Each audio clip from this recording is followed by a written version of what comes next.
देखो बच्चे, ग्लोबलाइजेशन का मतलब मैंने आपको बताया कि अपने देश की इकोनॉमी को बाहर की अर्थव्यवस्था यानी बाहर के देश की इकोनॉमी से जोड़ना क्या कहलाता है, ग्लोबलाइजेशन कहलाता है। अब आउटसोर्सिंग होता क्या है समझो। एमएनसी समझते हो बेटा, एमएनसी मल्टीनेशनल कंपनीज होती हैं हमारी, ठीक है। अगर हम देखें हमारा पूरा ग्रेटर नोएडा, हमारी साइड में पूरा गुरुग्राम यानी कि गुड़गांव जिसे आप जानते हो, वो पूरा एमएनसी के ऊपर चल रहा है। अब ये एमएनसी है क्या? मल्टीनेशनल कंपनीज का मतलब है विदेशी कंपनियां जो कि इंडिया में आके काम करती हैं। कभी आपने सोचा कि वो अपने देश में ही क्यों काम नहीं कर लेती, यहाँ पे क्यों काम करती हैं? क्यों करती हैं भाई ऐसा? यहाँ पे एम्प्लॉयमेंट देना आना चाहती हैं वो।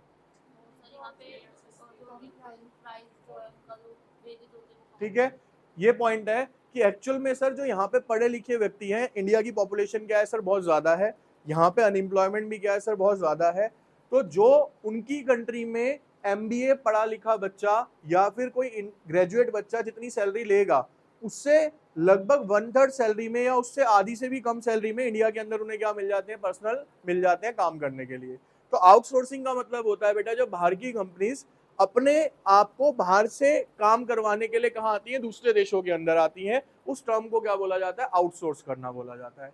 देखो लिखा भी है यहाँ पे, ये देखिए यहाँ पे, ये सारा आउटसोर्सिंग का पार्ट है। कैसे, ये मैं बताता हूँ। कहता outsourcing refers to hiring of a regular service by a company from a external source mostly from the other country which was previously provided internally or from within the country. Example, legal advisor, computer services, advertisement, security each provided by the respective departments of the company. हर एक department क्या करता है बेटा, अलग अलग level पे काम करता है। समझना ऐसे, आपने बेटा एक एप्पल की डिवाइस ली, ठीक है। अब आपको उसके लिए क्या चाहिए होगा, एक कस्टमर केयर चाहिए होगा कि अगर कभी प्रॉब्लम आ जाए तो आप कस्टमर केयर पे कॉल कर सको। एप्पल इंडिया का तो है नहीं, कहाँ का है, कैलिफोर्निया यूएसए का। तो भैया ये वहां की कंपनी है, लेकिन उसे इंडिया के अंदर भी तो अपना कॉल सेंटर खोलना पड़ेगा ना, कि यहाँ के लोगों को अगर कोई दिक्कत आती है तो कस्टमर केयर कौन सा होगा। तो वो यहाँ पे आके अपना कॉल सेंटर खोलेगा। उस टर्म को भी क्या बोला जाएगा, आउटसोर्सिंग ही बोला जाएगा। समझ आई, उस टर्म को भी क्या बोला जाएगा बेटा, अब यहाँ पे आउटसोर्सिंग बोला जाएगा। ठीक, अब वो कहता है यहाँ पे इंपॉर्टेंट पॉइंट्स क्या है बेटा हमारे, ठीक है। इंपॉर्टेंट पॉइंट्स है बच्चे हमारे यहाँ पे, ध्यान से समझो। पहला है बेटा कि outsourcing is one of the important outcome of the globalisation process. मैंने अभी बताया ना भाई, आउटसोर्सिंग के होने का रीजन ही क्या था बेटा, जब हमारे देश की इकोनॉमी दूसरे देश की इकोनॉमी से मिलना जुलना स्टार्ट हुआ, तभी किसका आया टर्म, आउटसोर्सिंग निकल के आया। अब देखो यहाँ क्या लिखा है, कहता है outsourcing has intensified in recent time because, कहता है आज की डेट में ना आउटसोर्सिंग बहुत ज्यादा बढ़ गई है रिसेंट टाइम के अंदर। रीजंस है उसके, कहता है the growth of fast mode of communication particularly the growth of information technology. देखो आज की डेट में बेटा आईटी सेक्टर क्या कर रहा है, बहुत तेजी से ग्रो कर रहा है, जिसकी वजह से हमें किसकी जरूरत पड़ रही है, आउटसोर्सिंग की बहुत ज्यादा जरूरत पड़ रही है। टेक्निकल डिपार्टमेंट हो गए, कुछ भी हो गए, आज आप देखो कुछ भी कर लो, आज लगभग 60-70% जो भी काम चल रहा है बेटा सॉफ्टवेयर बेस्ड है। ठीक है, सॉफ्टवेयर का मतलब हो गया आईटी बेस्ड है बेसिकली। तो उसके लिए किसकी जरूरत पड़ती है बेटा, लोगों की जरूरत पड़ती है। तो बेसिक ये एक मेन रीजन है। With the help of modern telecommunication links including the internet, the text, voice and visual data in respect of these services is digitalised and transmitted in a real time over a continents and a national boundaries. और जरूरी नहीं है, देखो आज अगर आप, एक present का सिनेरियो बताता हूँ, आज आपके पास कभी कॉल आती है, आप किसी कस्टमर केयर पे कॉल मिला रहे होगे ना, आपको बात करके पता चलेगा कि वो जो कस्टमर केयर वाला आपसे बात कर रहा है ना, वो अपने घर पे ही बैठा है, पीछे से आवाजें आ रही होंगी आपको टीवी वगैरह चलने की। क्यों, कोविड के बाद क्या चल रहा है, वर्क फ्रॉम होम चल ही रहा है आज भी। वर्क फ्रॉम होम को पूरे तरीके से खत्म, कंपनी ने क्या कह दिया, आप अपने घर बैठ के काम करो। आप हफ्ते में 1 या 2 दिन कंपनी आया करोगे, उसके अलावा आप 5 दिन कहाँ पे बैठ के काम करोगे, अपने घर ही बैठ के काम करा करोगे। अब ये आउटसोर्सिंग है क्या भैया, इंडिया के किसी कोने में बैठा है बंदा और दिल्ली के अंदर मेरे को क्या कर रहा है, कस्टमर केयर प्रोवाइड कर रहा है। और मुझे थोड़ी पता है, मैंने मान लो एयरटेल का सिम है, दिक्कत आई, मैंने कॉल कर दिया, उसने उठा लिया। अब मेरे को थोड़ी पता है भैया, मैंने कॉल करा तो वो दिल्ली वाले बंदे ने उठाया है, हो सकता है वो कहीं और बैठा हो दिल्ली से बाहर, यूपी में हो, एमपी में हो, इलाहाबाद, कहीं पे भी हो सकता है, XYZ। ठीक है ना। तो इसका मतलब है बेटा आउटसोर्सिंग का मतलब भी ऐसा भी होता है कई बार, अगर आप आउटसोर्सिंग के लिए कॉल करोगे, आपने यहाँ कॉल करी और पर्सन कहाँ से बता रहा है आपको, यूएस में बैठ के बता रहा है वो चीज। तो ये सब क्या है बेटा, सारा का सारा गेम किस चीज का चल रहा है, आईटी सेक्टर यानी इंफॉर्मेशन टेक्नोलॉजी का। आप कहीं पे भी बैठ के कहीं पे भी क्या प्रोवाइड कर सकते हो, आप सर्विसेज प्रोवाइड कर सकते हो। ठीक है, कहता है factors that have made India one of the favourite outsourcing destination in the post reform period are. कहते हैं ऐसे कौन कौन से कारण थे जिसकी वजह से इंडिया जो है ना आज की डेट में पूरी दुनिया में सबसे मोस्ट फेवरेट आउटसोर्सिंग डेस्टिनेशन है। आउटसोर्सिंग का मतलब पूरी दुनिया वाले जो हैं वो इंडिया के लोगों को आउटसोर्स करना ज्यादा पसंद करते हैं। ऐसा क्या रीजन है इंडिया का? तो बेटा पहला, availability of skilled man power in India and the low wage rate. एक तो पढ़े लिखे लोग बहुत ज्यादा है यहाँ पे, उसके बाद वो कम सैलरी पे भी क्या है बेटा काम करने के लिए तैयार हो जाते हैं, क्योंकि काम की क्या है यहाँ पे शॉर्टेज है। फिर some of the services outsource India include, कहते हैं कौन कौन सी हैं? देखो बेटा, voice based business process popularly known as a BPO और कॉल सेंटर, जिसकी हम बात कर रहे थे, सबसे ज्यादा फेमस यही चलता है कॉल सेंटर। भैया आज की डेट में किसी भी जनरेशन से बात कर लो आप, अब तो फिर भी कम हो गया है, आज से 5 साल पहले किसी से भी बात करते थे, कहाँ काम कर रहे हो जी? Call centre. कहाँ काम कर रहे हो? Call centre. मेन काम होता था कॉल सेंटर्स का, ठीक है। Record keeping, accountancy, banking services, music recording, film editing, book transcription, clinical advice, ये सब क्या है बेटा एक तरीके से इंडिया के अंदर सबसे ज्यादा फेमस टास्क है जो कि यहाँ के लोग प्ले करते हैं आज की डेट में, ठीक। कहता है with increasing population and government inability to provide employment, outsourcing services have proved to be a boon for the countries like India which has a skilled manpower available at a cheaper rate। कहते हैं देखो, government पूरे तरीके से कामयाब नहीं हो पाती है, अनएम्प्लॉयमेंट बहुत ज्यादा है हमारे देश में, तो बेटा आउटसोर्सिंग क्या एक तरीके से वरदान है हमारे लिए कि हमारे लोगों को क्या मिलता है यहाँ पे? एम्प्लॉयमेंट मिलता है। Thus, India has been benefited from the outsourcing in terms of generating employment opportunities as well as it contribute to the GDP and foreign exchange reserve of our country। तो बेटा इंडिया को दो benefit होते हैं, एक तो sir हमारे यहाँ पे एम्प्लॉयमेंट जनरेट होता है, लोगों को रोजगार मिलता है, दूसरा सर इंडिया की जीडीपी में भी क्या देखते हैं? हमें ग्रोथ देखने को मिलती है, ठीक है। कहता है the developed countries are opposing it because the domestic workers have been replaced by the workers in developing countries. It has resulted in the loss of jobs in favor of developing countries. The domestic workers are struggling to find job, especially with the low skills. This is leading to the inequalities between the highly skilled person and the lower ones. देखो बेटा होता क्या है, इसको ना इस example से समझना।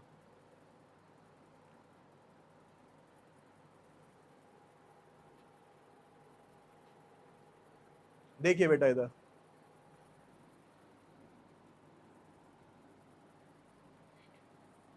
देखो यूएस से जो है वो क्या है बेटा? एक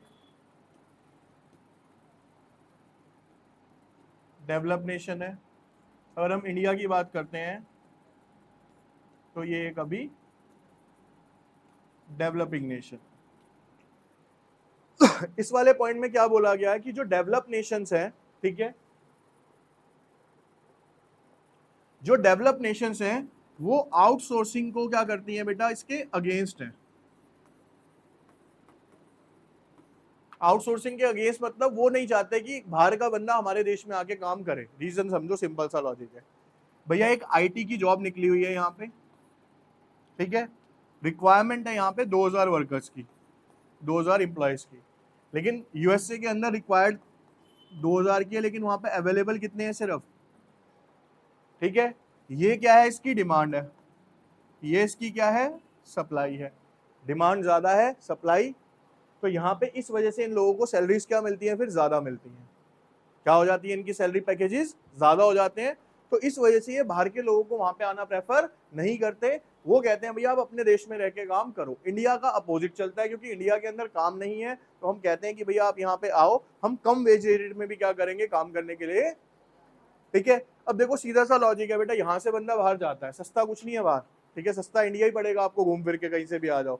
लेकिन जब वो बाहर जाता है तो वो डॉलर्स में कमाता है, तो हमें लगता है भैया बहुत ज्यादा कमा रहा है, लेकिन बेटा खर्चे भी तो फिर डॉलर्स में ही हो रहे हैं ना वहाँ पे, ठीक है। अब आप ये देखो, पढ़े लिखे इंसान जाते हैं, बहुत सारे आपको ट्रक ड्राइवर्स मिलेंगे वहाँ पे, ठीक है, ट्रक चला रहे हैं सिर्फ बैठ के, ठीक है, कोई होटल के अंदर काम कर रहा है, कोई कुछ कर रहा है, सिर्फ वहाँ पे क्या, यहाँ पे देखने में हमें क्या लग रहा है भैया वो तो चला गया विदेश, वहां से पैसे भेज रहा है। वो पैसे भी कितने भेज रहा है? उसने वहां से $10,000 भेजे, तो यहाँ पे आगे वो 70,000 हो गए, लेकिन वहां के तो 10,000 ही थे, ठीक है। अब ये बेसिकली गेम क्या चलता है बेटा, आप समझो उस चीज को कि ये ना सारा का सारा गेम जो है ये भी डिमांड और सप्लाई का गेम है। इंडिया के अंदर क्या है? डिमांड भी ज्यादा है, ठीक है। मान लो इंडिया के अंदर चाहिए 1 लाख लोग काम करने के लिए, भैया इंडिया के अंदर सप्लाई 5 लाख लोगों की है। एक जॉब का निकाल दो एक बार कि भैया ये जॉब निकली है, देखो कैसे लाइन लगेगी वहां पे जाके। तो क्या हो गया, यहाँ पे उल्टा गेम चल रहा है कि जितनी डिमांड है उससे कई गुना ज्यादा सप्लाई है, इसीलिए हमारी जो रेट है वो क्या है बेटा? बहुत कम है। लेकिन जो स्पेशल टास्क करते हैं लोग, जैसे एयरफोर्स में जाओ आप, एयर पायलट बनो, तो इनकी सैलरी क्या है बेटा, ज्यादा ही है ना। रीजन क्या है उसका, क्योंकि उसके अंदर अभी इतने ज्यादा लोग इन्वॉल्व नहीं हुए हैं, वहां पे डिमांड अभी भी ज्यादा है लेकिन सप्लाई क्या है वहां पे। अब आज की डेट में आप ये देखो कि डॉक्टर की फीस बहुत ज्यादा होती चली जा रही है, डॉक्टर की इनकम को माना जाता है बहुत ज्यादा है। अगर आप देखोगे पूरा, आपने कोविड में सिनेरियो देखा होगा तो क्या बोला गया कि इंडिया के अंदर जितने डॉक्टर्स की रिक्वायरमेंट है उससे काफी कम डॉक्टर अवेलेबल है इंडिया के अंदर। ठीक है, जितनी पॉपुलेशन है, पॉपुलेशन के हिसाब से डॉक्टर्स क्या है इंडिया के अंदर बहुत। तो आप देख लो डॉक्टर की फीसिस भी ज्यादा है। डॉक्टर का कोर्स करने के लिए, एमबीबीएस करने के लिए भी आपको 1.25 करोड़ रुपया चाहिए। समझ लो सारा गेम किसका चल रहा है, डिमांड और सप्लाई के हिसाब से चलेगा। ठीक है,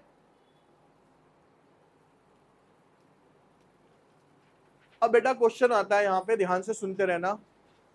पहला क्वेश्चन कहता है what is the primary outcome of the outsourcing process in the business. कहता है आउटसोर्सिंग से क्या सबसे पहला आउटपुट निकल के आता है या क्या बेनिफिट निकल के आता है, ये बताइए।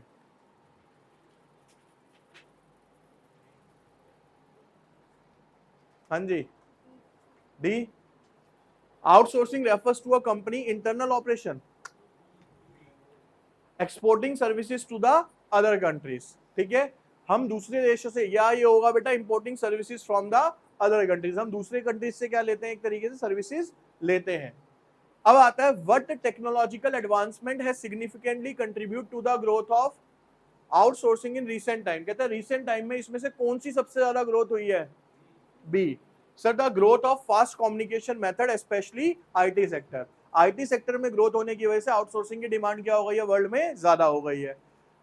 Y is India a favoured destination for outsourcing. कहता है इंडिया, सारे मत बोलो ऐसे, आउटसोर्सिंग के लिए इंडिया सबसे फेवरेट डेस्टिनेशन क्यों है। सर लैक ऑफ स्किल नहीं, availability of a skilled man power at a low wage rate, क्योंकि यहाँ पे पढ़े लिखे व्यक्ति आपको काफी कम प्राइसेस में क्या होते हैं, मिल जाते हैं। Which of the following is not a service commonly outsourced to the countries like India। कहता है कौन सी है जो इसके अंदर नहीं की जाती है, तो बेटा डी है एग्रीकल्चर, क्योंकि देखो म्यूजिक भी था, फिल्म एडिटिंग भी थी और कॉल सेंटर भी था, एग्रीकल्चर नहीं, और एग्रीकल्चर किया भी नहीं जा सकता भाई। अब ऐसे कैसे हो जाएगा कि यूएस वाला कह रहा है खेत यूएस के अंदर है, काम तुम इंडिया में कर लेना, तो एग्रीकल्चर तो हो ही नहीं सकता वैसे भी आउटसोर्स ना, वो तो वहीं जाके करना पड़ेगा आपको काम एक्चुअल के अंदर। ठीक है, what is the one of the challenges associated with the outsourcing for the developed countries। कहते हैं जो हमारी डेवलप कंट्रीज हैं उनके साथ क्या चैलेंज आता है बेटा आउटसोर्सिंग के लिए। Increase domestic job opportunity, wages increase for the domestic workers, loss of job for the domestic worker, reduce economic growth. देखो बेटा, उन्हें डर होता है कि अगर बाहर से लोग वहां पे आके काम करेंगे तो उनकी जॉब जाने के चांसेस क्या हो जाएंगे, बढ़ जाएंगे, क्योंकि वहां पे भी क्या हो जाएगा, फिर कंपटीशन बहुत ज्यादा हो जाएगा। ठीक है,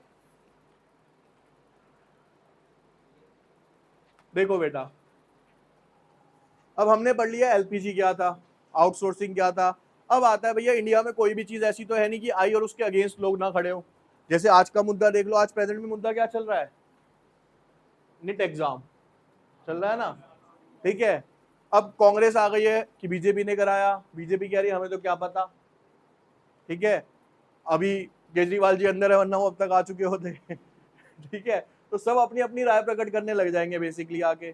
अब क्या है कि ऐसे ही जब भी इंडिया में कुछ काम होता है तो फेवर में कम लोग आते हैं, लेकिन अनफेवरेबल कंडीशंस क्या होती हैं, ज्यादा जनरेट होती है। तो उस टाइम पे भी क्या हुआ बेटा, बहुत सारे आर्ग्यूमेंट्स आए किसके, एलपीजी के रिफॉर्म्स के फेवर के अंदर। देखो कैसे आर्ग्यूमेंट, पहले हम पढ़ रहे हैं फेवर में क्या क्या है, फिर पढ़ेंगे हम कि इसके फेवर में क्या क्या नहीं आए। एलपीजी के लिए सबसे पहला क्या आया बेटा, the growth of GDP increase from 5.6% during 1980 to 99 to 8.2% during 2007 to 12। कहता है हमारी जीडीपी ग्रोथ क्या हो गई थी सर, बढ़ गई थी एलपीजी आने के बाद।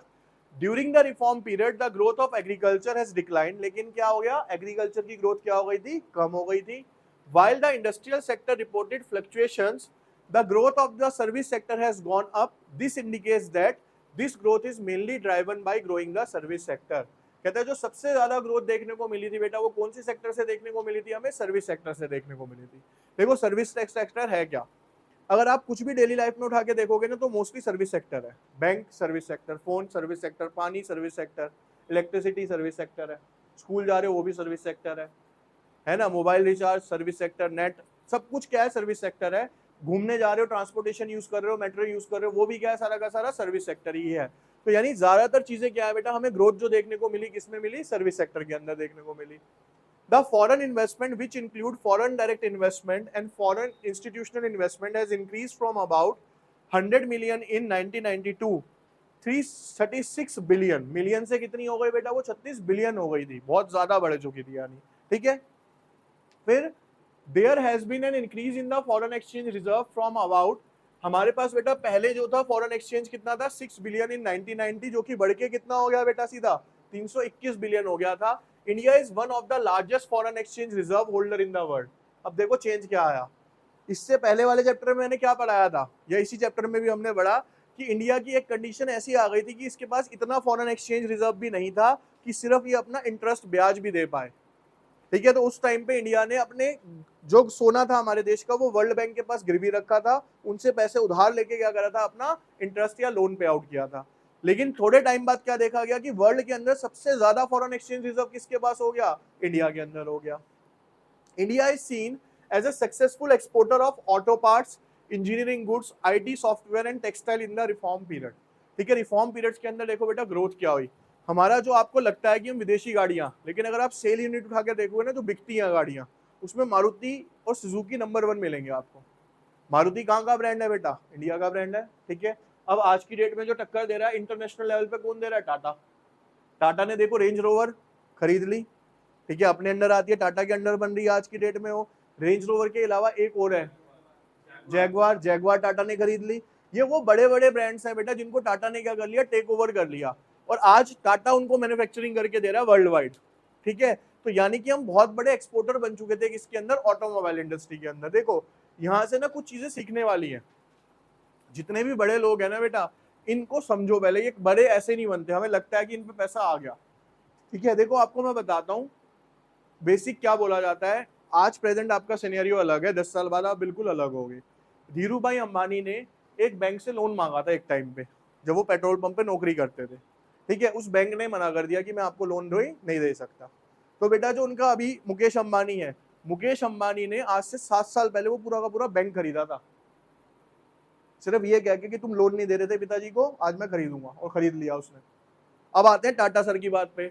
टाटा एक टाइम पे जैगवार और रेंज रोवर की कंपनी में गए थे, तो उन्होंने कहा था इंडियन बंदा आया तो इनको कम से कम 1.5 से 2 घंटे वेट कराया था रिसेप्शन पे बिठा के कि अभी हमारे पास टाइम नहीं है मिलने का। आज देख लो कंपनी खरीद ली, ठीक है ना।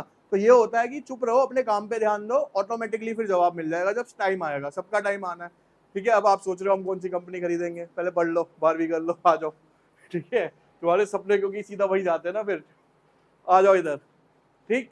कहता है India is seen as a successful, हो गया, कहता है rising price have also been kept under control, और इस टाइम पे बेटा जो लगातार कीमतें बढ़ रही थी वो भी क्या हो गई थी, थोड़ी कंट्रोल के अंदर आ गई थी, ठीक।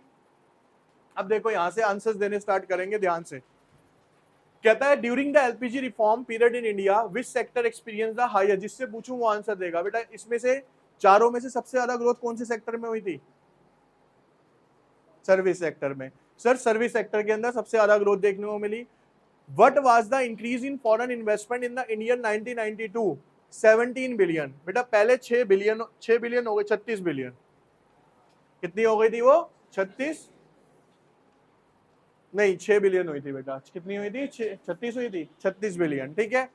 फिर आता है what does India status as one of the largest foreign exchange reserve holder in the world signify, कहता है क्या था, भैया एक मिनट रुक जाओ। कहता है what does India status as one of the largest foreign exchange reserve holder in the world signify, क्या दर्शाता है, decline in foreign trade, economic recession, decrease in foreign investment, economic growth and spell. पर सीधी सी बात है foreign exchange reserve बढ़ेगा कब, जब आपकी इकोनॉमी में क्या देखने को मिलेगा, ग्रोथ देखने को मिलेगी।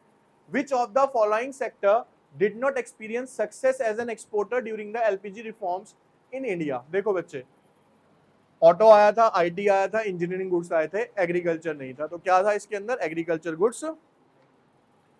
What positive impact did LPG reforms have on inflation in India, कहता क्या हुआ था इन्फ्लेशन के ऊपर, इन्फ्लेशन क्या हो गई थी, बी।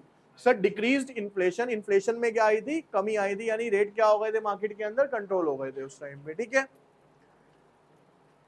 आर्ग्यूमेंट अगेंस्ट एलपीजी, अभी हमने क्या पढ़ा सर, एलपीजी के फेवर में क्या क्या हुआ, अब हम क्या पढ़ेंगे सर, एलपीजी के अगेंस्ट में क्या क्या बोला गया।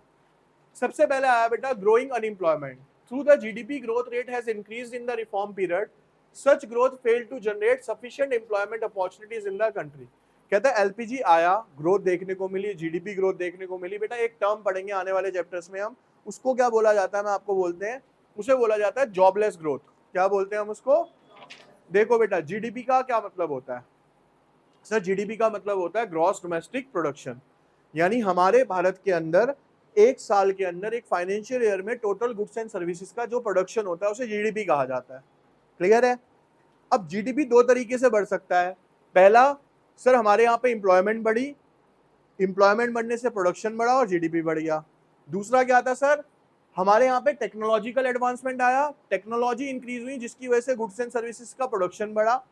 अब ये जो दूसरे वाला पॉइंट है ना, इसमें क्या हो रहा है कि जीडीपी तो बढ़ रहा है लेकिन एम्प्लॉयमेंट नहीं बढ़ रहा। ये जो प्रोडक्शन बढ़ रहा है ये किसकी वजह से बढ़ रहा है बेटा? टेक्नोलॉजी की वजह से बढ़ रहा है। तो इस टर्म को क्या बोला जाता है बेटा? यहाँ पे जॉबलेस ग्रोथ बोला जाता है। तो इसी पॉइंट के बारे में यहाँ पे बोला गया है कि इंडिया में जीडीपी तो बढ़ रहा था लेकिन एम्प्लॉयमेंट अपॉर्चुनिटीज नहीं बढ़ रही थी। ठीक है?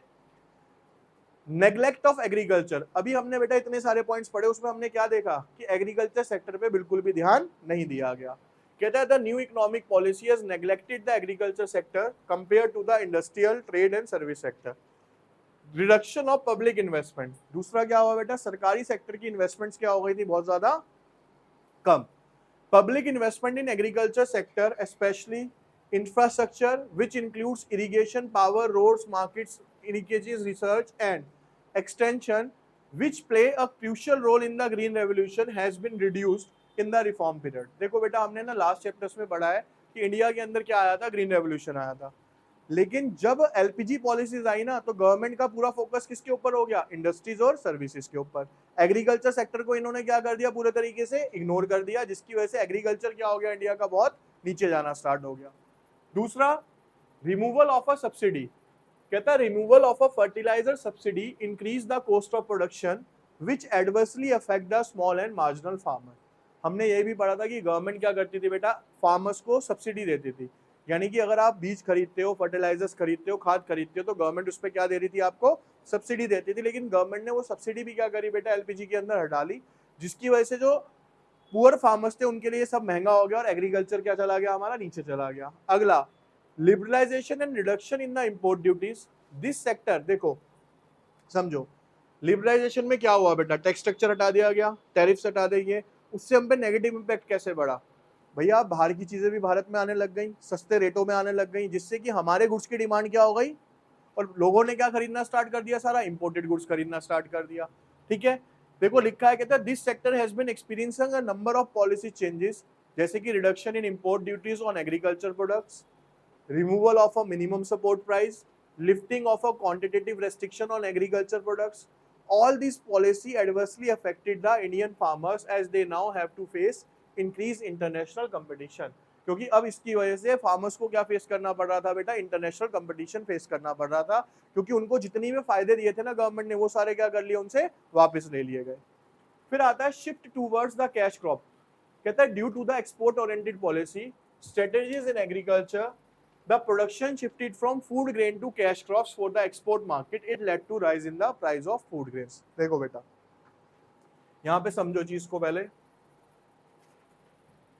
एग्रीकल्चर के अंदर दो तरीके के क्रॉप्स उगाए जाते हैं। एक होता है बेटा फूड क्रॉप, यानी जो हमारे खाने पीने के काम आता है। एक होता है कैश क्रॉप, जो कि बेचने के काम आता है, जैसे जूट हो गया, बाजरा हो गया, जो बाहर की कंट्रीज में एक्सपोर्ट किया जाता है। अब क्योंकि एलपीजी हो रहा था, ग्लोबलाइजेशन हो रहा था, देश को आगे लेके जाना था, तो सबने किसके ऊपर ज्यादा फोकस कर दिया बेटा? कैश क्रॉप के ऊपर कर दिया, यानी जो बाहर की कंट्रीज में बेचना था हमने। और फूड क्रॉप के ऊपर फोकस क्या कर दिया? अपना खत्म कर दिया, जिसकी वजह से इंडिया के अंदर जो खाने पीने की चीजें थे उसके दाम क्या हो गए? मार्केट के अंदर महंगे हो गए। ठीक है? क्लियर है ये पॉइंट? अब अगला क्वेश्चन आता है यहाँ पे, कहता है what has been a significant concern regarding employment despite the increase in GDP growth rate during the LPG reforms. अब जरा ध्यान से जिसको पता है वो हैंड रेस करेगा भैया। कहता है क्या कारण था जिसकी वजह से जीडीपी ग्रोथ होने के बाद भी हमारे देश के अंदर कोई बेनिफिट? ए सर डिक्रीज अनएम्प्लॉयमेंट, क्योंकि सब कुछ तो हो गया लेकिन एम्प्लॉयमेंट के अंदर कोई भी इंक्रीमेंट नहीं आ रहा था। अनएम्प्लॉयमेंट बी होगा, ग्रोइंग अनएम्प्लॉयमेंट। ठीक है, बी होगा ग्रोइंग, लगातार क्या हो रहा था? अनएम्प्लॉयमेंट बढ़ रहा था। During the LPG reforms period, which sector of the economy faced neglect in favor of the industries and services? Harshita.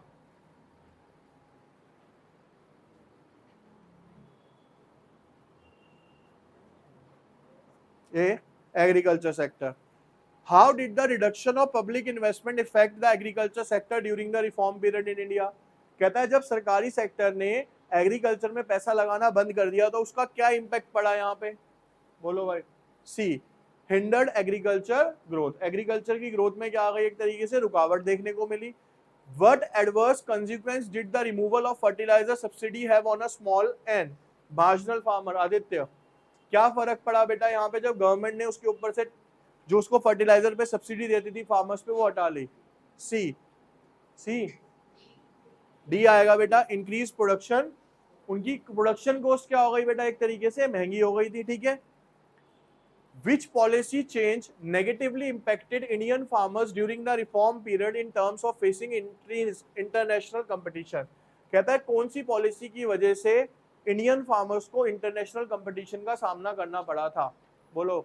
D. Promotion of food grain. A. Reduction in the import duties on the agriculture. क्योंकि जो बाहर से सामान आ रहा था उसके ऊपर tax को क्या कर दिया गया था? हटा दिया गया था, जिससे वो चीजें सस्ती हो गई और इंडिया में उनकी डिमांड बढ़ गई.